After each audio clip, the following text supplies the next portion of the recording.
Welcome to the GC BizCast, a collaboration of J. Whitney Bunting College of Business and Technology and the Department of Communication at Georgia College and State University. Here we discuss important topics with today's business leaders and educators. We produce weekly podcasts from our beautiful campus in Milledgeville, Georgia. We're excited that you've joined us. Our conversations should inform you and entertain you. The views expressed are the views of the individuals on the program and do not represent the views of Georgia College and State University. So, let's get started. Our guest is Brian Robertson, a highly influential entrepreneur and foremost authority on Holacracy, a revolutionary framework for self-management and organizations. He is the founder of the company Holacracy One and author of the popular book Holacracy, the New Management System for a Rapidly Changing World. Hey everyone, welcome back to the Business Podcast. I'm Shruti Saja and I'm Mara Foreman, and today we have a very special guest, Mr. Brian Robertson. Hello, pleasure to join you. Okay, so first we're going to do a quick introduction. So Brian, could you tell us a little bit, a brief overview of Holacracy and what inspired you to develop this system? Yeah, really, it was a lot of pain with the way companies have been run for a long time. We've run companies in one way, and I didn't really think of that as much of a choice at first. I worked in companies that were more traditional structures, and they just kind of sucked the soul out of me. Just left me feeling like there's just got to be a better way. It was almost like they were perfectly designed to get nothing done, to resist change, to just come into political gridlocks left and right, to make it really hard to decide anything. That was just frustrating. And I didn't know what to do differently. At the time, I didn't even question the fundamental structure. I just had some sense there's got to be a better way. And so I started a company to be a laboratory. My background's in software, so started a software company. Unlike most entrepreneurs, I was not particularly inspired by what we did, what we built, but more about how. So we ended up doing outsourced software development because we weren't inspired about building anything in particular. So we built things for other companies. But in that software firm, I turned it into a laboratory, and I tried every new idea I could come up myself, find, steal, anything. Anyone's thinking that maybe could improve the effectiveness of this organization. And over years of experimentation, what is now called Holacracy was born. Took many years of just trial and error. So this wasn't something that came as a theory or whatever. It's not even really. Sometimes people call it a model. And sure, there's a framework in it, but it's really a practice. It's something you do. It's like a sports practice or music practice. We can talk about it all day, but there's a limit to that. It's something you got to live and do and try. It's a wildly different way of running a business. Right, and I think a lot of times, like you mentioned, it's not a theory. It came through trial and error. A lot of what we have been doing as undergrad students, we study theory, and to me, I always kind of question it because it's we're really theory is different from doing. Yeah. So it's really interesting that something that has actually worked out pretty well came from trial and error. It wasn't people pondering and thinking about things that could theoretically work. It was just straight up trial and error. Yeah, which is ironically the same thing that Holacracy does inside a company, right? And this is one of the reasons for all of the just gridlock and waste I see in companies today is we have a lot of people that spend a lot of time analyzing, almost to a analysis paralysis, point in a lot of companies, and then they go and try to apply their kind of big designed plan. And often when our plans meet reality and conflict, reality wins, right? So one of the things Holacracy does is bring in much more experiment and adapt, trial and error into the company. And it's kind of fitting that that's how Holacracy itself was evolved. Right. what would you say are some of the core principles that underpin Holacracy, and how do they kind of contribute to a more efficient and adaptable organization or company? Yeah. So the irony is a lot of what you'll see in Holacracy is still the same thing we're going for in a management hierarchy, but there's a different way of getting there. So Holacracy doesn't use what we're used to, a traditional top-down hierarchy of managers. Now I say that, and people often immediately get the wrong idea. They think of it as structureless, chaos, and that's not true at all. Companies running with Holacracy are more structured, not less, than a management hierarchy. It's just a different kind of structure. And to use a metaphor to answer your question about principles, there's a very different way of organizing out there, and we see it in the natural world all the time. So, for example, the human body. One of my favorite examples of a complex organization at play. And yet, there's no CEO cell telling the others what to do. There's no command hierarchy of bosses and subordinates. It works differently, right? Every cell has a certain amount of autonomy. And yet it also needs to be aligned with its broader structure, right? So we have cells that have their own job. They have their own kind of inputs and outputs, but internally to that cell, it's its own self-organizing entity. And yet it's a part of something larger. So, we've got muscle cells that know how to do their job. So you and I can sit here talking about Holacracy and not worry about things like, wait, how do we breathe to get air to our cells? We don't worry about any of that. It just happens automatically. The cells are working quite hard to do all that. And so are the organs they're parts of. But this is nature's way of organizing in the face of complexity. It's to decentralize organization, to give autonomy at every level, every layer, real autonomy, real responsibility, and yet encapsulate that into a broader whole, right? It's the heart's job to integrate the different heart cells, nerve cells, muscle cells, whatever, right? Like blood cells, all the cells in the heart. They're wrapped together, but the heart doesn't reach in and command them. It's not a traditional top-down structure as we know it. And that's something we see echoed in Holacracy. It's a role-based organizational structure. We break down work into circles and roles. So there is a clear structure there, but it's not a command hierarchy of managers who can direct the action of subordinates. It's rather a bunch of roles that have real autonomy. When you fill a role, you're like the CEO of that role. The decision rights you have. What are the decisions you can make? What are the limits of those decisions? What are the expectations on you for filling that role? And then you have a lot of autonomy to go execute. And when you need to interact with other roles, right, there's processes for dealing with that intersection and evolving, well, what can we expect from each other, right? If you're in one role and I'm in another and we have to work together, we're going to need to be able to evolve who makes which decisions and what do we expect from each other as we work together. So there's processes to do that are not go to the manager or go to a giant meeting. One of the other misconceptions you get when I say there's not a traditional command hierarchy, sometimes people worry all decisions must then be made by groups in meetings. And that's ironic because that's how most companies today work with management hierarchies at play. We get a lot of decisions made in very long, painful meetings where we just talk the decision to death. And Holacracy doesn't do that. What it does is clarify who makes which decision. And then from there, we can go lead and make those decisions. So there's a lot more leadership at play. Everyone filling a role has a ton of leadership, and they know where that stops. They know the boundaries. If you don't know your limits, you don't know your freedom. If you don't know what decisions you do have to bring to a meeting, then you don't know what decisions you don't have to bring to a meeting, which is the problem in most companies. There's a lack of clarity. So one of the main things you'll see in Holacracy is just organizational clarity, right? What roles own which decisions within what limits, because that frees us to go lead without bringing everything to discuss to death in a meeting or go to the boss or whatever.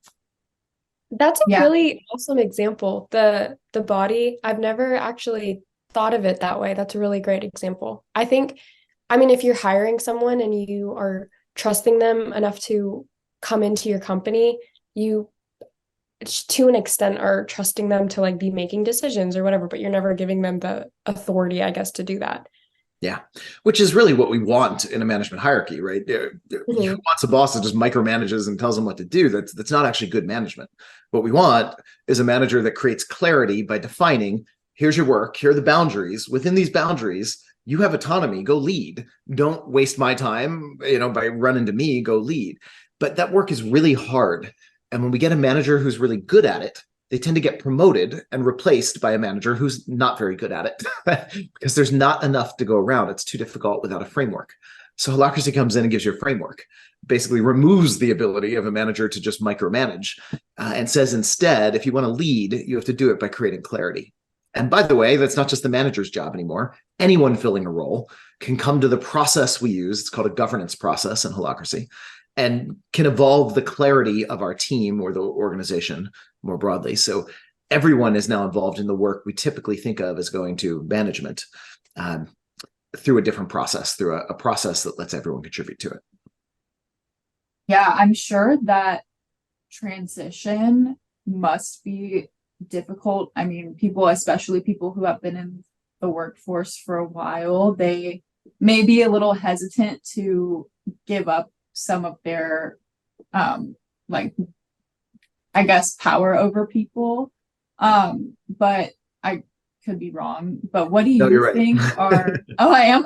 Okay. Yeah, it's actually just, Yeah. people right out of college actually have a much easier time adapting to this than Right, people with that a lot of makes gray sense. hair. They also have less experience to bring to the roles, so there's a counterbalancing. But as far as learning a new game, a new sport of how to do business, way Yeah. easier than unlearning what you've known for 30 years, for sure. Right. Our young brains are so moldable.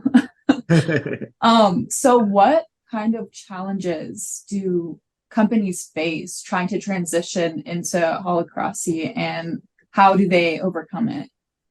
Yeah. So the big challenge I just named is unlearning, which is interesting. It's not as much learning the new processes; they're fairly straightforward.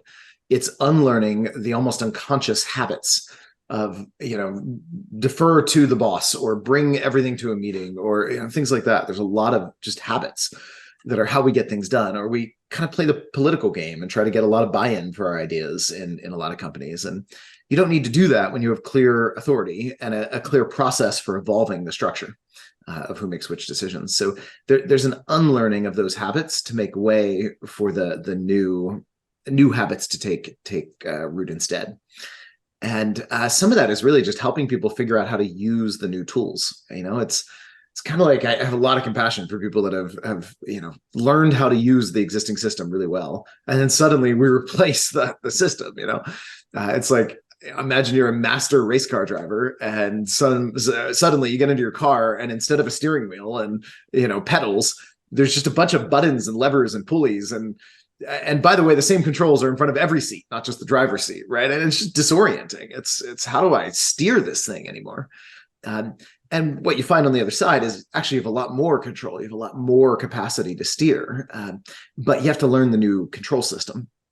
So it's that relearning, and that goes down to habits. I think one of the most challenging things we humans do is build reliable new habits. But what's even harder than that is to unlearn old habits, right? And that's what you have to do first before you can add the new habits. So it ends up being a big exercise in habit change, changing the habits of how we work and how we lead. That's the number one, and with a different paradigm at that. So it's a wildly different way of getting alignment, getting control. And clarity is hard. It's a lot easier to resist clarity, to leave things a little ambiguous, whether it's what decision we just made or who's going to do what. The number of times I see in companies, people leave meetings saying, yeah, well, we decided this, we're going to do this. And it doesn't get done because it's not clear who's actually going to do the we thing, right? Like, we give a lot of work to we, and we often doesn't do it. We is a horrible worker in most companies. So it's getting clarity of exactly what do we mean when we say this is an expectation on you, and Holacracy tends to force clarity. It forces us to get really clear. What do we mean? What are we trying to get done? Who's going to do it? Within what decision rights? Within what limits? Right? All that gets challenging. I guess on the opposite side of what Maura is talking about, like someone who is very likes to be in control and likes to, have that authority and that power. What about someone who maybe doesn't take their autonomy and use it well? Like they are kind of just, putting on the back burner, and they like being in environments where like other people are taking charge. What kind of oversight do they get from this? It's not a model, but like practice, I guess. Framework. It's practice. Yeah, that's great. So this is such a common issue. It's so easy to hide from really stepping out into the light of fully taking on leadership in a traditional company. And it's not that we're not just talking about like low level. I've seen executives, seasoned executives, 20-year veteran executives who also struggle to take on the level of leadership that this is asking of them, right? Who struggle to to step up and say, all right, I'm going to like lead my role without just constantly looking for approval from the boss or deferring the hard stuff to the boss, right? And that's a challenge. So I'll say a few things. One is some of this is just disorienting. It's just reorienting to it. It's realizing, oh, actually, the boss wants that, right? As a former CEO in a management hierarchy, before I did this weird holacracy thing now, but I've built several companies, and I can tell you, I hated it when I hired people and they would just defer all their power to me, right? They don't ask me all the time, well, what do you want to do about whatever, or what do you want me to do about whatever? And most of the time, my answer was, I don't know. I want you to figure out what to do about that. Don't defer it to me all the time. So I had to, as a leader, learn the practice of pushing authority back, right? Which is what a lot of really good managers do. They learn to not step in and take and suck up responsibility when somebody tries to give it. And there's a learning process there on both sides. So it's, I think, easy to assume that's some kind of lack in the person, but I think often it's habit. It's just, this is what they've learned to do to make sure they please their boss and keep doing, quote, good at their job or whatever. So there's a learning curve here on both sides, whether you're a former manager or somebody who's been, hiding in a hierarchy, of stepping up and taking that authority. So supporting people with that is a huge piece of it. Giving them the tools, the permission even to like, no, the goal here is to lead. Now when somebody defers their power to me, I look back at them and I say, look, I don't have the authority to make that decision for you. That's your role. That's your decision to make. If you want my advice, you can ask, but let's be clear. The burden of leadership is on you, not me. Good luck, and push that authority back to them. So there's supporting and habit building like that. And then beyond that, of course, you have some people who are just not able to step up and take on the level of leadership for whatever roles they have, in which case, maybe there's training or skill building, or maybe they're just the wrong fit for the roles they have. And you still do need to remove people from roles and sometimes fire them from the company. But I do believe everyone has something that they can lead. I shared the stage once, give a talk with one of the guys who built Starbucks into what it is today from one store. And he said, I have a simple philosophy. I think the guy that sweeps the floors ought to be able to choose the broom. There's such a simple way of putting it, right? That you can do this in management hierarchy as well. It's just not built in. It's harder and takes better managers to do it. But it's what good managers do anyway. They push authority back and they don't let people hide, and they find something in any role. Again, sweeping the floors, there's something you can lead. So get that person the capacity to step up and lead. Good leaders don't build followers. They build better leaders. They build other leaders. Yeah, that's actually funny how you were explaining like the manager relationship. I worked an internship this summer and I was given a project and I kept asking like, how do you want me to do this? What is the goal? All these questions. And they're like, I don't know, you figure it out, you do it. Yeah. So I like saw that myself and I was so nervous because I was like, I'm just an intern. Like, I don't want to mess this up. But once I kind of had that autonomy to do it myself, I was able to do it how I thought was best. And I was able to contribute, something to the company as an intern. So I thought that was pretty cool. So with everyone in the company, I guess, having their own autonomy, what does that do for innovation? Have you seen anything like with innovation and agility? How does that kind of pick up the pace with Holacracy?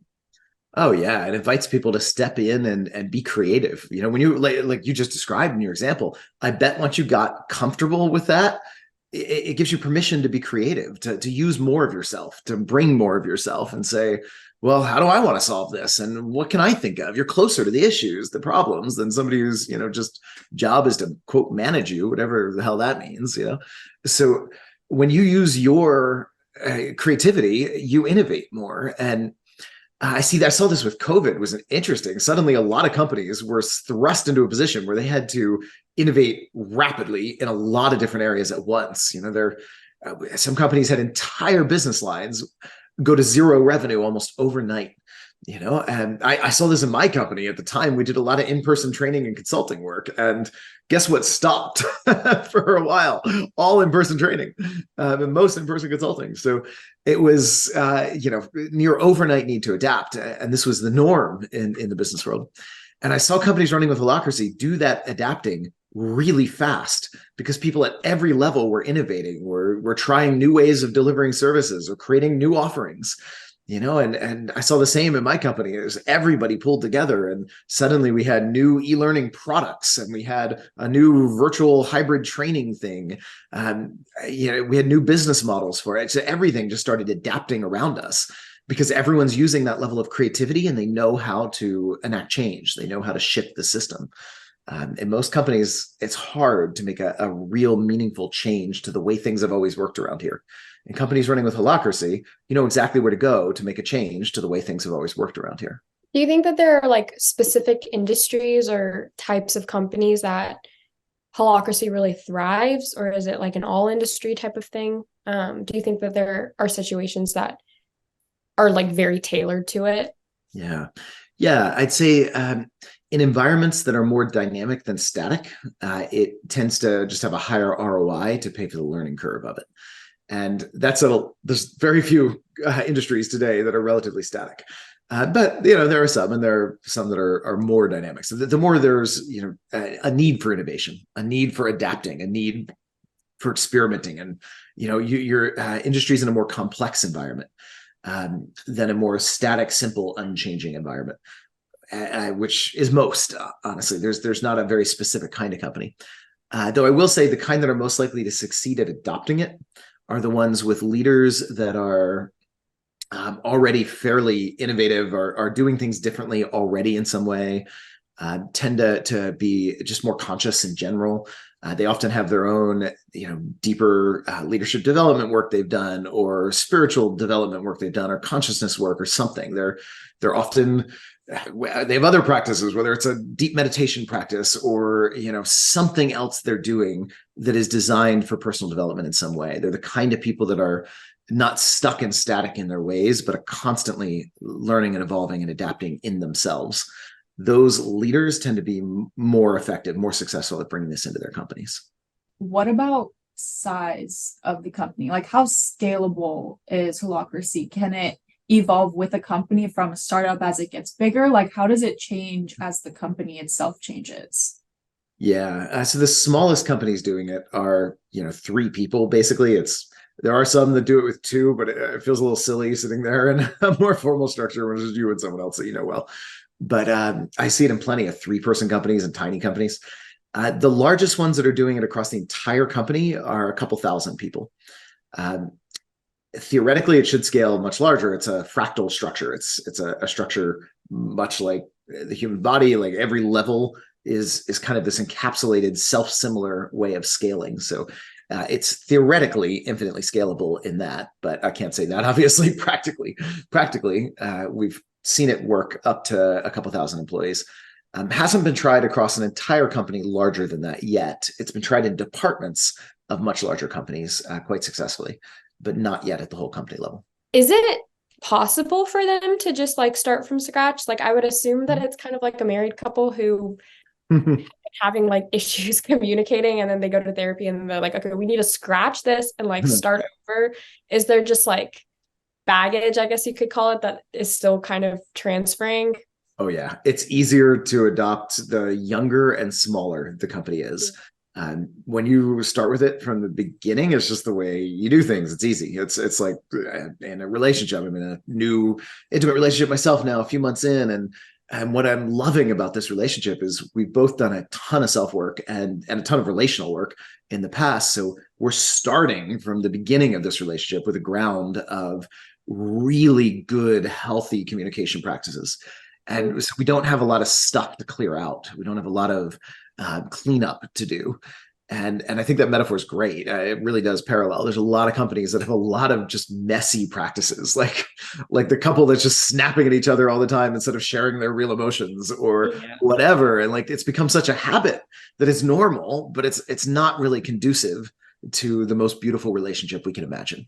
And I see a lot of companies like that too. The way they work is not conducive to the most loving, purpose-driven environment we can imagine, where people are really free to do the best work of their lives. It's a lot easier to start there, at least when you know how, or you have a good framework from the beginning. And yet it's more needed if you're in those old habits, right? Like relationship coaching is more needed if you're in those bad habits, right? So I mean, I think it's applicable across the board, but it's definitely easier when you're younger and smaller. A common critique of holacracy is that it can create too much decentralization, and then there's no one to hold each other accountable. What is your response to that criticism? Yeah, so I will say there are plenty of good critiques out there, but that's not actually, that's usually one from people that have never worked in it. It's possible. It's just like in a management hierarchy, it's possible to have too much centralization is usually the issue there. Although I've seen management hierarchies, especially in more startup, fast growth environments, that have too much decentralization as well. It's possible. The same is true in holacracy. You can have either. The thing with holacracy is, as long as somebody senses the problem, they can bring a proposal to change it. So if somebody's sensing, we need more centralization in an area, they just bring a proposal and change something. So for example, early in my company's history, we had no centralized control of our website, and we didn't need it. When we were, 4 or 5 of us we worked together before this company, and we all know our way around how to update a website. So everybody just jumped in and made an update when they needed to the website. It was simple. It worked. And then as we grew, that didn't work so well. It was overly decentralized. We kind of needed somebody to keep a little bit more control on the overall presentation of the website. So somebody brought that to one of our governance meetings and said, hey, I propose we create a role that has like centralized control of the website, and nobody else can change anything without going through that role. And we thus centralize things more, but not up a command hierarchy, right? It's a different way of centralizing. It's decentralized. It's centralization within a decentralized environment. So the person filling our website manager role we created has centralized control of the website. Doesn't matter whether I'm the founder of the company, right? I don't have control of the website. The person filling that role does. So, but we are centralizing there. So an undue amount of decentralization only lasts until somebody says, this is causing harm in my work. This is getting in the way of my role. So I'm going to go propose a change, right? Similarly, we can propose new expectations on each other when we need more integration, more centralization of another form, right? So for example, another true story, early in my company, I do a lot of public speaking, podcasts like this, and conference keynotes. And we get a lot of invites for me to go speak at conferences, and sometimes they're worth sending me to and sometimes not. And we had this role. This role was called casting agent. And this role's job was to field the speaking invites and figure out which ones were, worth sending me to.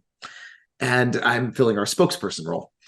And one day our casting agent had a tension, as we call it, right? Tension. She was feeling something in the way of her work. Kind of frustrated, right? Some tension. Although sometimes it can be exciting. You sense an opportunity. It's all just tension from our frame. So she showed up in our governance meeting of our marketing circle, which is where her casting agent role was, where my spokesperson role is. They're all in our marketing team, marketing circle. And anyone filling a role in the marketing team is invited to show up in this governance meeting and propose changes to any other role. This is where you can propose centralizing something if it's gotten too messy.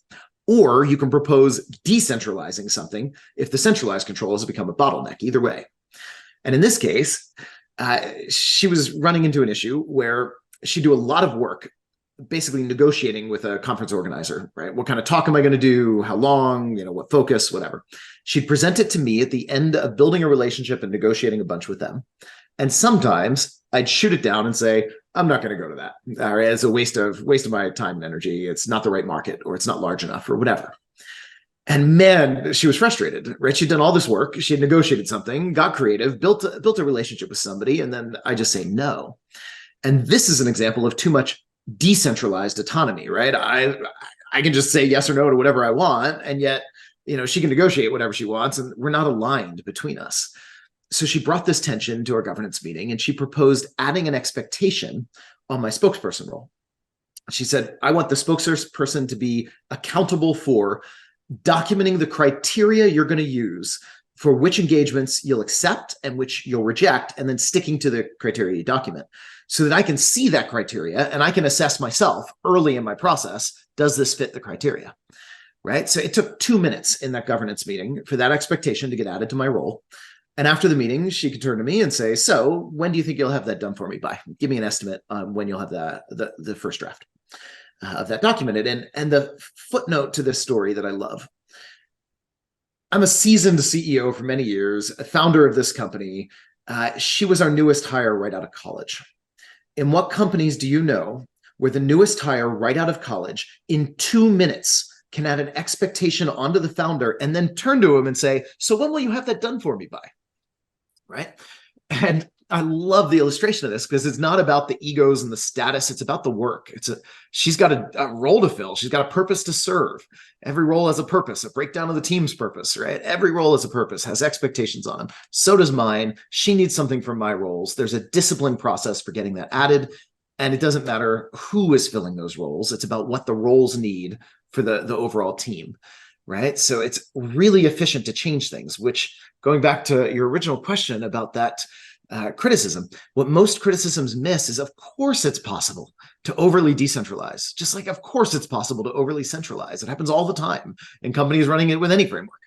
The difference with Holacracy versus what we're used to is there is an easy, reliable, fast way to change things so that when you do over centralize or over decentralize, you can update it. Anyone can bring a proposal to update that. And that's what's different. And that's what the criticisms often miss. It's not about preventing tension. It's about having a system that lets us process tension so efficiently we can learn from it. And we don't need to have the perfect silver bullet that designs the right structure all the time and never falls prey to over centralization or decentralization. That's not realistic. We will fall into both of those pitfalls. What we need to be able to do is learn and change things. And that's where most companies don't have something that works well for that, right? That's what Holacracy adds. What would you say, I guess, to kind of wrap us up here, what would you say, what are your thoughts on the future evolution of Holacracy? Do you think that there will be any major shifts or adaptations to the practice as it's kind of starting to gain traction? Yeah, there already have been. We version control it. I like to think of it as an operating system for your company, and an open source operating system at that. There's a document called the Holacracy Constitution that just documents all the rules of the game. It's literally a legal document, although easier to read than most, which is like a rule book. Here's the rules of this sport. Here's the rules of the game of Holacracy. And we version control it. It's like an open source operating system, like Linux or something. Anyone using Holacracy can choose to contribute to the development of Holacracy by coming back and saying, hey, here's an edge case where this rule got in the way, or this rule wasn't flexible enough, or there was no rule and we ran into an issue, or whatever. And those cases drive the evolution, more trial and error, experiment and adapt. They drive the evolution of Holacracy itself. So we're right now in version 5.0 of the Holacracy Constitution, which is a major upgrade from 4.1, almost a complete rewrite, which was a minor upgrade from 4.0, and et cetera. So, and this will continue happening. So Holacracy will continue evolving, especially as we get more cases and more people doing it. We're learning all the time, and it's improving the framework, you know? And that, to me, is what gives me the ultimate kind of confidence that this will continue evolving and stay relevant. It's that it does. It already is. We integrated 100 and some issues in version 5.0 from 4.1, and the whole thing is better as a result. And I don't see the traditional frameworks we use to run companies evolving much at all, right? And eventually, however intelligent the design, evolution will win. Right, we will end up with a better design by allowing it to evolve in the face of real feedback. And another favorite quote of mine from philosopher Ken Wilber, who's behind integral theory and anyway, modern philosopher, he has a great quote. Sometimes evolution proceeds funeral by funeral, as the older generation die out with their older paradigm ideas and the younger generation take over. And I think Holacracy is likely an example of that as well. I think our younger generations, as you well know, are entering the workforce demanding more. You know, my grandparents were happy just to have a job that paid the bills, you know, put food on the table. I don't know many people exiting college today saying, I just want a good job that pays the bills and puts food on the table. No, they want meaning and significance and purpose and to have a freaking positive impact in the world and to be able to really fully express their gifts and their talents. And management hierarchy can stifle that. Holacracy works with it. And it fits the world we're in better. Our traditional management hierarchies worked great for generations, and now they're becoming obsolete. They have built a world more complex than they can manage. And we need new ways, and we need new people coming into those new ways as well. So I think those will go hand in hand. Yeah. One last question before we wrap it up. If you could give one piece of advice or anything to say to managers or CEOs wanting to implement Holacracy, what would you tell them? Yeah, go kick the tires. Give it a shot. And I have a love-hate relationship with my book. You don't learn Holacracy by reading about it. You can get something, and by all means, read about it. It'll give you some sense. But it's like trying to learn soccer by reading about it, right? Or learn guitar by reading about it. It's not quite the right tool, although you can get something out of it. If you want to learn to play music, you got to pick up the guitar and play. Or get out on the field and kick the ball, right? If you want to learn soccer, whatever. So same with Holacracy, go kick the tires. Go either you can attend, there's trainings that have live simulations, so you can see what it feels like to work in a company like this. The trainings give you a felt sense experientially, or you can visit a company that does it well. You can call a coach and they can come in and do it. We have a network of coaches all over the world who can come in and do it with you for just a day or two, just to see how it will structure things differently, how your meetings work differently. There's some meeting processes in it, much more efficient, way better meetings. Even that benefit alone tends to be worth it for a lot of companies. So try it and learn by doing, and then see if it's right for you. You don't have to assess that without trying it. Go kick the tires. Right. And that makes a lot of sense, since that's how it started, by just trying it and trial and error. And then that's just the best way to implement it for anyone. So that was really great. Thank you so much for talking to us today, Brian. We really appreciated you having us on the podcast today. Thank you all for listening, and we will see you in the next podcast. Thanks so much for having me. Best of luck, you two. See ya. Bye.